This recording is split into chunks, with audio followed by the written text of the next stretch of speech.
اور اگر رمضان کا مہینہ تو پورا معافی کا مہینہ ہے کہ دوزخ کے دروازے بند ہو جاتے ہیں، جنت کے دروازے کھول دیے جاتے ہیں، شیطان قید. آپ دیکھتے نہیں نمازی کیوں بڑھ جاتے ہیں رمضان شریف میں؟ کہ وہ نامراد قید ہو جاتے. تو کسی کو زنجیروں میں باندھا ہو وہ چل تو نہیں سکتا، چھوڑ دو زنجیریں تو چل پڑے گا. تو اللہ تعالی ہم سب کی حفاظت فرمائے. کوئی دعویٰ نہ کرے، لیکن جو تھوڑا سا غفلت میں ہوتا ہے تو ایمان کمزور ہوتا ہے، انہوں تو شیطان بن کے جامع نہیں دینے. جمعے جاواں گے، جمعے کئی جمعہ بھی نہیں پڑھتے، عید تے جاواں گے کوئی عید بھی نہیں پڑھتا. یہیں یہ ایک نگینہ سینما کے مالک نے بیان کروایا تھا اور اس نے بعد میں اس سینما کو گرا دیا. آج کل وہ کینیڈا میں ہوتا ہے. تو وہ سینمے کا جو تھا نا مینیجر، وہ میرے پاس آیا، کہا مولانا آج میں پہلی نماز پڑھی ہے. وہاں ہم نے مغرب کی نماز پڑھی، اس کے بعد بیان ہوا. بیان کے بعد وہ اتنا ہنگامہ ہوا کہ رش بہت تھا تو وہاں نماز پڑھی نہیں جا سکے. ہم نے کہنے لگا میں چل رہا تھا میرے ساتھ ساتھ، مولانا آج میں پہلی نماز پڑھی. میں نے کہا کیا مطلب؟ کہا جی یہی کہ آج زندگی دی پہلی نماز پڑھی. ہوگا راؤنڈ اباؤٹ 40-45 سال کا.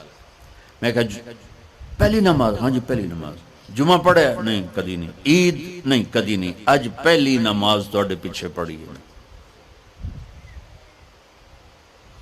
شیطان جب قید ہوتا ہے تو زنجیریں کھل جاتی ہیں تو نمازی بڑھنا شروع ہو جاتے ہیں. اس کے بعد جو گھٹتے ہیں نا تو شیطان کی وجہ سے نہیں، اپنی عادت اور سستی کی وجہ سے. پہلے 2-3 دن بڑا جوش ہوتا ہے، پھر اس کے بعد گھٹتے ادھے کو پھر نکل جاندے ہیں، ادھے رہ جاندے ہیں. تو تراویح میں بھی پہلے پوری مسجد بھرے گی، پھر ایک صف جائے گی، پھر دوسری جائے گی، پھر تیسری جائے گی. تو بھائیو یہ رمضان آ رہا ہے، دیکھو میں ہاتھ جوڑتا ہوں. نماز 5 وقت سارا سال فرض ہے، لیکن روزے کی برکت سے کیا ہوتا ہے؟ شیطان قید ہو جاتا ہے تو وہ سارے بھاگے آ رہے ہوتے ہیں. اللہ سے مانگ لو اس رمضان میں کہ یا اللہ ایسی توفیق دے کہ موت تک نماز نہ چھوٹ. رمضان میں بہت سے لوگ رشوت لینا چھوڑ دیتے ہیں کہ نہیں جی ہن رمضان شریف آ گیا. رمضان شریف بھی تو آیا ہے، لیکن اصل میں شیطان قید ہوا ہے تو اب کہہ رہے نہیں ہوں رشوت نہیں لینی، مہینے بعد لواں گے. ڈنڈی مارنے والا کہتا ہے نہیں صحیح تولنا ہے، پھر رمضان تو بعد کٹھی کسر کر لواں گے. وہ کیا وجہ ہے پیچھے؟ ایک تو رمضان کی برکات ہیں، اور ایک شیطان کا قید ہونا ہے، اور ایک جنت کے دروازوں کا کھل جانا، دوزخ کے دروازوں کا بند ہونا، اللہ کے عرش کا پہلے آسمان پہ مستقل ڈیرا ڈال دینا، اور پھر اعلان کرنا ہے کوئی بخشش آنے والا ہے، کوئی معافی مانگنے والا ہے، کوئی توبہ کرنے والا ہے، کوئی جنت مانگنے والا ہے، کوئی دنیا مانگنے والا. آؤ مانگو. اور ایک فرشتہ اعلان کرتا ہے اے بھلائی کے چاہنے والے شاباش آگے بڑھ. اور دوسرا فرشتہ اعلان کرتا ہے اے برائی کے کرنے والے بس کر اور واپس آ جا، بس کر اور واپس آ جا. رمضان کا مطلب ہے جل جانا. رمضان کے لفظ کا مطلب ہے جل جانا. جلنے کا مطلب کیوں ہے اس میں؟ کہ رمضان میں اللہ سارے گناہوں سے اپنے بندوں کو پاک کر دیتا ہے اور ان کے گناہوں کو جلا دیتا ہے، جس سے وہ پاک ہو کر جو سونا آگ میں جل کے خالص ہو کے باہر آتا ہے، روزہ رکھنے والا بھوک کی آگ میں جل کے خالص ہو کے باہر آ جاتا ہے، اللہ اس کے سارے گناہ معاف فرماتا ہے. دھیان نال سنیں، سب سے اعلیٰ درجے کا مسلمان، میرے نبی کا جواب، جو سارا دن مصلی پہ بیٹھا رہے، جو ہر سال حج عمرہ کرے، جو مسجد سے نہ نکلے، جو رات کو قرآن پڑھے، دن میں روزے رکھے. نہیں، سنو غور سے سنو. من سلم المسلمون لسانہ ویدہ، سب سے اعلیٰ درجے کا مسلمان فیصلہ بات کا وہ ہے جو اپنے مسلمانوں کو تکلیف نہ پہنچائے، جو ہاتھ اور زبان سے کسی کو تکلیف نہ پہنچائے، وہ سب سے اعلیٰ درجے کا مسلمان ہے. سبحان اللہ، کیا بات. میرے نبی سے ایک صحابی نے پوچھا یا رسول اللہ، ہمارے محلے میں ایک خاتون رہتی ہے، رات کو تہجد پڑھتی ہے، دن میں روزے رکھتی ہے، پر اس کی زبان بہت سخت ہے، بہت بےزتی کرتی. آپ نے کہا جہنم میں جائے گی. کہا جی ایک خاتون ہے جو نہ نفلی روزہ، لیکن اس کی زبان کا بول بڑا میٹھا ہے، کہا وہ جنت میں جائے گی. تو سب سے اعلیٰ درجے کا مسلمان کون ہے جو کسی کو تکلیف نہ پہنچائے؟ پھر اس نے پوچھا ای الایمان افضل، سب سے اعلیٰ درجے کا مومن کون ہے؟ تو آپ نے فرمایا حسن الاخلاق، جس کے اخلاق اچھے ہوں وہ سب سے اعلیٰ درجے کا ایمان والا ہے. کیونکہ تکلیف نہ پہنچانا اخلاق کی ایک صفت ہے، اور اخلاق کی بے شمار اقسام. میرے نبی نے فرمایا اچھے اخلاق 360 صفات کا نام ہے. ایک صفت بھی کسی مسلمان مرد عورت کے اندر ہوگی تو جنت میں چلا جائے گا. سامنے ابو بکر بیٹھے تھے، کہنے لگے یا رسول اللہ کو میرے اندر بھی ہے؟ تو آپ نے فرمایا تیرے اندر ساری ہے، ساری تیرے اندر ساری. تو ابتدا بھی بتا دی، انتہا بھی بتا دی. اور عبادت بھی مسلمان کو اخلاق تک پہنچاتی ہے. اب سنو قرآن سے، اللہ تعالیٰ انسان کسے کہتا ہے؟ ایمان والوں کو. ان الذین کفروا من اہل الکتاب والمشرکین فی نار جہنم خالدین فیہا اولئک ہم شر البریہ. سب سے بدترین مخلوق وہ ہے جو اللہ کو نہ مانے، جو اللہ کہ دین کو نہ مانے. آپ نے کہا وہ سب سے بدترین مخلوق. تو لا الہ الا اللہ محمد رسول اللہ ہمیں انسانیت میں داخل کرتا ہے. انسان ہے ہی وہ جو لا الہ الا اللہ محمد رسول اللہ کا کلمہ پڑھتا ہو میرے رب کے نزدیک. نماز کیا ہے؟ نماز کیا ہے؟ بول بھائی. ہاں، میرا اللہ کہتا ہے ان الصلاۃ تنہا. اب آئی نہیں چل رہا.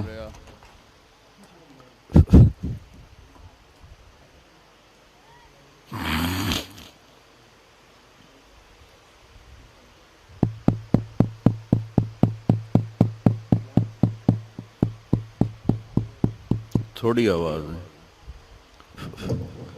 نماز کیا ہے؟ ان الصلاۃ تنہا عن الفحشاء والمنکر. تم نماز پڑھو، یہ تمہیں بد اخلاقی سے بچائے گی اور یہ تمہیں گناہوں سے بچائے گی. تو نماز بھی انسان کو اخلاق تک لے جا رہی، فحاشی سے بچائے گی، گناہوں سے بچائے گی، اخلاق کی طرف سفر. روزہ آ رہا ہے.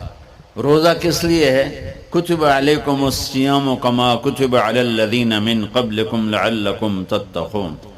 تم پر روزہ فرض کیا ہے جیسے پہلوں پہ کیا تھا تاکہ تم تقوی والے بن جاؤ. تقوی والے کون ہیں؟ وسارعوا الی مغفرۃ من ربکم وجنۃ عرضها السماوات والارض اعدت للمتقین. کہ میرے بندو دوڑو جنت کی طرف جو تقوی والوں کے لیے. متقی کون ان دن تقوی والے یا اللہ؟ کہ الذین ينفقون فی السراء والضراء، کا جو میرے نام پہ سخاوت کرتے ہیں، چاہے تنگ دست ہوں چاہے پیسے والے ہوں، چاہے تھوڑا مال ہوئے چاہے زیادہ مال ہوئے، وہ میرے نام پہ خرچ کر دیں. الکاظمین الغیظ، جو غصے کو پی جاتے ہیں. والعافین عن الناس، اور جو لوگوں کو معاف کر دیتے ہیں. اللہ تعالیٰ کہہ رہا ہے یہ تقوی والے ہیں. تو روزہ بھی اخلاق پہ لے جا رہا ہے. فمن فرض فیہن الحج فلا رفث ولا فسوق ولا جدال. میرے رب نے کہا حج کا ارادہ کر لیا ہے تو زبان کی گندی، زبان کا گندا لہجہ اور زبان کے گندے بول سے بچو، لڑائی سے بچو، گناہوں سے بچو. تو حج بھی میٹھے بول پہ لا رہا ہے، لڑائی سے بچنے پہ لا رہا ہے، نافرمانی سے بچنے پہ لا رہا ہے. خذ من اموالہم صدقۃ تطہرہم وتزکیہم بہا وصلی علیہم. میرا رب فرما رہا ہے میرے محبوب ان سے زکوٰۃ لیں اور ان کو پاک کریں اور ان کا تزکیہ کریں، ان کو ایک اچھا انسان بنائیں۔ زکوٰۃ ہو اخلاق بنتے ہیں، روزہ ہو اخلاق بنتے ہیں، حج ہو اخلاق بنتے ہیں، نماز ہو اخلاق بنتے ہیں، کلمہ ہو انسان بنتا ہے۔ یہ اتنا زور کیوں دیا ہے اخلاق پر کہ میرے بھائیو، اچھا معاشرہ جو وجود میں آتا ہے وہ ایک دوسرے کو معاف کرنے سے وجود میں آتا ہے۔ مسجد نماز کے لیے ہے، اور نماز ایک انفرادی عمل ہے جو کر کے میں گھر چلا جاتا ہوں، دفتر چلا جاتا ہوں، پڑھوں نہ پڑھوں، نہ پڑھنے کا گناہ مجھ پر، پڑھنے کی نیکی مجھ پر۔ لیکن اگر میرے اخلاق برے ہیں، روزہ میری چیز ہے، رکھوں اجر، نہیں رکھوں پکڑ، زکوٰۃ دے دوں اجر نہ دوں پکڑ، حج کر لوں اجر نہ کروں پکڑ، صرف میری ذات سے کے گرد ہے، نماز بھی، روزہ بھی، حج بھی، زکوٰۃ بھی۔ لیکن برے اخلاق جتنا معاشرے میں میرا اثر ہے وہاں سب تباہی پھیلا دیں گے، اور اچھے اخلاق جتنا معاشرے میں میرا اثر ہے وہاں خوبصورتی کو پھیلا دیں گے۔ عبادت چھپ جاتی ہے۔ میں نے فجر پڑھی ہے کہ نہیں پڑھی آپ کو پتہ ہے؟ بولو، آپ نے پڑھی ہے یا نہیں پڑھی؟ مجھے کوئی پتہ ہے نہیں ہے۔ لیکن یہاں بیٹھ کے اللہ نہ کرے میں فرقہ واریت کی بات کروں، آپ سب کو پتہ چلے گا کہ نہیں چلے گا کہ مولوی اگلا رہا؟ اور یہاں بیٹھ کے میں محبت کی بات کروں تو آپ کو پتہ چلے گا کہ نہیں چلے گا کہ یہ محمد مصطفیٰ صلی اللہ علیہ وسلم والے اخلاق بتا رہا ہے؟ تو اخلاق چھپتے نہیں، برے ہوں یا اچھے ہوں، ظاہر ہوتے ہیں۔ اور سب سے زیادہ اس آدمی کا خاندان، جس آدمی کو بدتمیزی کی عادت ہے، وہ بیوی کے دل کو برباد کر دے گا، ماں باپ کے دل کو برباد کر دے گا، اولاد کو برباد کر دے گا، دوستوں کو، نوکروں کو برباد کر دے گا۔ اس کے نوکر سامنے کہیں گے میاں صاحب، شیخ صاحب، سیٹھ صاحب، خان صاحب، اتھے جا کے گالی کڈھن گے۔ اور جس کے اخلاق اچھے ہوتے ہیں وہ اپنے گھر کو خوبصورت بنا دیتا ہے، رشتوں کو خوبصورت بنا دیتا ہے، ملازموں کو خوبصورت بنا دیتا ہے، اپنے کاروبار کو، اپنی زندگی کو، ہر پہلو اس کا خوبصورت ہو جاتا ہے۔ اچھے اخلاق لباس کی طرح ہیں جو میرا ہر عیب چھپا لیتے ہیں، اور برے اخلاق ننگے آدمی کی طرح ہے جس کا ہر عیب سامنے آ جاتا ہے۔ اور اللہ کی رحمت اتنی طاقتور ہے کہ میرا رب فرماتا ہے، یہ تو میں نے 5 غلطیاں بتائی ہیں، لیکن میرا رب فرماتا ہے میرا بندہ، میں تجھے عمر بھی دیتا ہوں، طاقت بھی دیتا ہوں، تو اتنے گناہ کر کے زمین فیصل آباد کی سے اٹھا کر آسمان کی چھت کو لگا دے، ساری دنیا گناہگار ہو جائے نا تو آسمان کیا چاند تک بھی گناہ نہیں جا سکتے۔ اور میرا اللہ کہہ رہا ہے ایک مرد عورت اتنے گناہ کرے کہ آسمان کی چھت کو لگا دے، پھر صرف ایک دفعہ مجھے کہے یا اللہ معاف کر، تو میں سارے ہی معاف کر دوں۔ تو بھائیو، یہ رات بھی معافی مانگنے کی ہے۔ تو میرے عزیز، و رمضان شریف آ رہا ہے، اپنے دل کو کینہ سے صاف کرو، بغض سے صاف کرو، نفرت سے صاف کرو، کسی سے لڑے ہوئے ہو اللہ کے واسطے صلح کر لو۔ یہ لڑنے کی جگہ نہیں ہے، محبت کر کے جاؤ تو اللہ بڑے اونچے عالی درجات نصیب فرمائے گا۔ اور اللہ تعالیٰ موقع دے تو رمضان میں ایک 3 دن تبلیغ میں اللہ کے راستے میں ضرور لگا لینا۔ تو سارے بھائی نیت کرتے ہو؟ سنت